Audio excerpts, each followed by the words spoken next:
Friends, আমার চ্যানেলে তোমাদের স্বাগত। আজকে আমি তোমাদের সামনে যে বিষয় নিয়ে এসেছি তা হলো West Bengal state university BA minor third semester examination 2025-26 Bengali minor, full marks 50।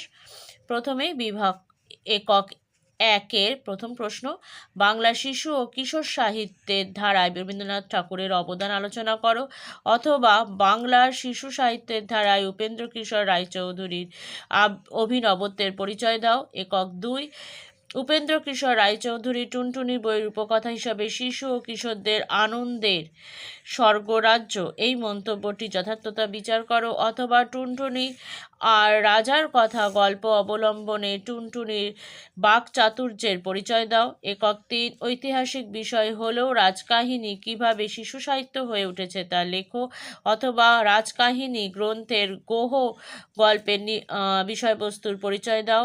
একক 4, লীলা মজুমদারের প্রতিবেশীর বর্মীবাক্স গ্রন্থ অবলম্বনে গল্পকারের গল্প বলার কৌশল আলোচনা করো, অথবা প্রতিবেশী বর্মীবাক্স গ্রন্থে পাঁচু মামার চরিত্র বর্ণনা করো।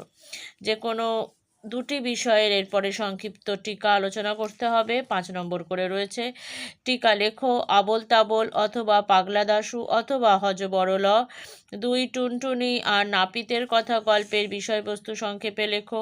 3, ব্রাহ্মণ দেখলেন কন্যাটি সুলক্ষণা অথচ তার বিধবার বেশ। কার কথা কোন গল্পের অংশ? উক্তিটির বক্তাকে। কন্যাটির সংক্ষিপ্ত পরিচয় দাও। 4, ঘনশ্যাম তবে কি হবে? বক্তাকে।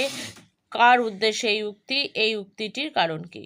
তো বন্ধুরা, আজকের মতো ভিডিও আমি এখানেই শেষ করছি। তোমরা যারা এখনও আমার চ্যানেল সাবস্ক্রাইব করোনি বা আমার চ্যানেলে নতুন, তারা প্লিজ চ্যানেলটি সাবস্ক্রাইব করো আর সাবস্ক্রাইবের পাশে থাকা বেল আইকনটি ক্লিক করে অল বাটনটি ক্লিক করো। Thank you.